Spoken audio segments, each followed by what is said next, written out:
सर्व पत्रकार मित्रांचं मनापासून स्वागत करतो। आजची पत्रकार परिषद आदरणीय पवार साहेबांनी घेतल्यानंतर काही विषयासंदर्भामध्ये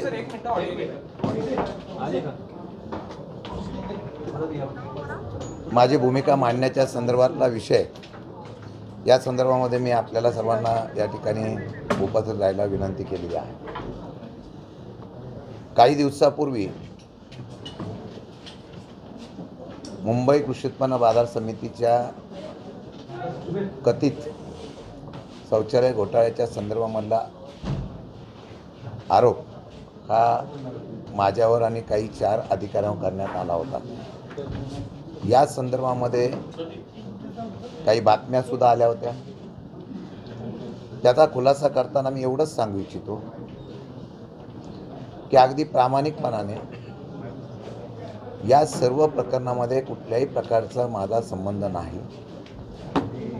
प्रक्रिया करत असताना सध्याच्या राजकीय परिस्थितीमध्ये ज्या पद्धतीने एखाद्याचं राजकारणाच्या माध्यमातून चाललेलं कार्य थांबवण्याचा प्रयत्न होतो त्याचं उत्तम उदाहरण हे माझ्या माध्यमातून आपल्याला सांगू इच्छितो।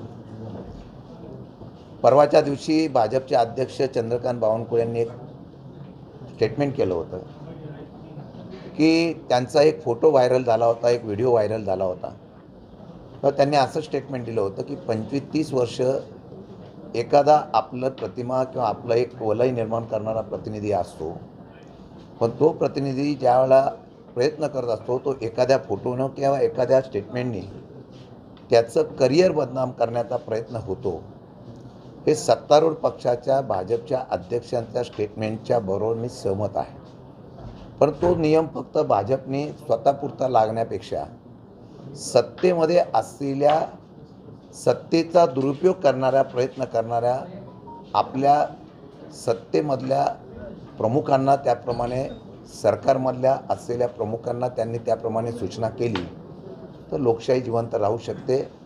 ही वस्तुस्थिती आहे की 25-30 वर्षे आमच्यासारखे कार्यकर्तेसुद्धा फार मोठ्या प्रमाणात मेहनत करून लोकांचा पाठिंबा आणि या बळावर 25-30 वर्षे आम्ही राजकारणामध्ये उभं राहतो।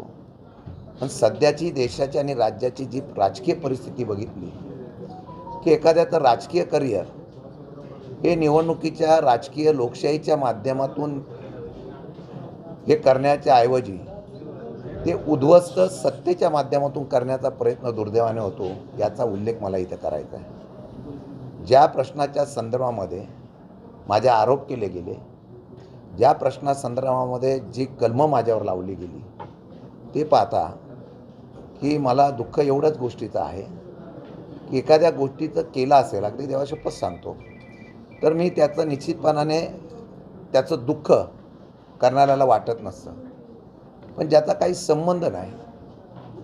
ज्या केसमध्ये या सरकारमधून नव्हे तर ज्यांनी आरोप केला त्यांनी कोर्टाच्या आदेशाप्रमाणे कोर्टाने दिलेल्या सूचनेप्रमाणे ACP दर्जाच्या अधिकाऱ्यांनी चौकशी केली, त्यांनी क्लीन चिट दिली।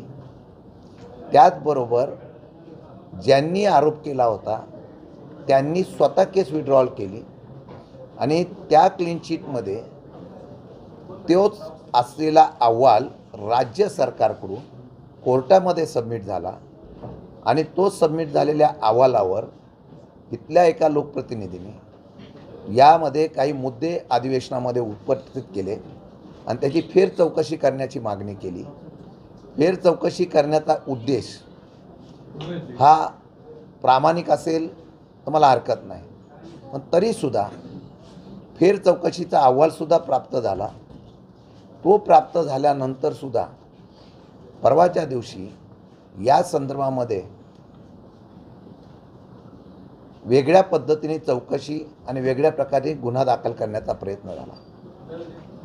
माझी या संदर्भामध्ये एवढाच खुलासा करू इच्छितो की जो काही त्यांनी त्याप्रमाणे चौकशी केली, एकदा नव्हे दोनदा क्लीन चिट कोर्टाने दिली, कुठलाही माझा सहभाग नाही।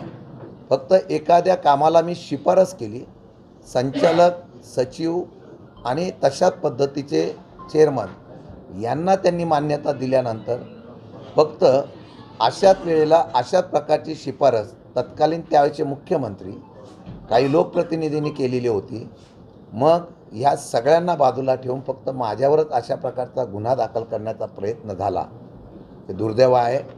आणि म्हणून यामध्ये राजकारणाची राजकीय पातळी इतक्या खालच्या पातळीवर गेलेली आहे की लोकशाहीमध्ये आता निवडणुकीच्या माध्यमातून निवडून येणं किंवा पराभूत करणं हा विषय बाजूला ठेवून हुकुमशाहीच्या माध्यमातून अधिकाराचा गैरवापर करून कोर्टाने ज्यावेळेला मला जामीन मंजूर केला तेव्हा त्यांनी प्रत्यक्ष पाहिल्यानंतर मला कोर्टाचा न्यायदेवतेवर विश्वास आहे, त्यांचं मी मनापासून आभार व्यक्त करतो की ज्या पद्धतीने केस बनवली होती त्याची सत्यता बघून याच्यामध्ये तथ्य नाही म्हणून किंवा तथ्य असेल पण त्याची परत सुनावणी घेऊन मला जामीन मंजूर करून दिला.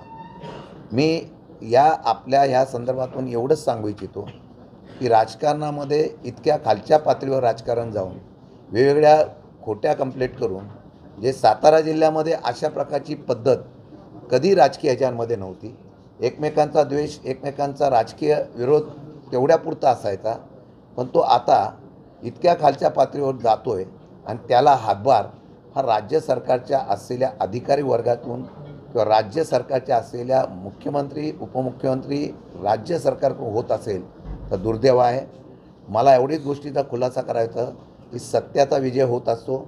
मी आजही सांगतो की ज्या FIRमध्ये कुठल्याही प्रकारची कलमं लावली त्या FIRमध्ये ती केस ज्यावेळेला कोर्टात उभी राहील त्यावेळेला त्या कोर्टाच्या केसमध्ये ती टिकणार नाही एवढा विश्वास मला आहे.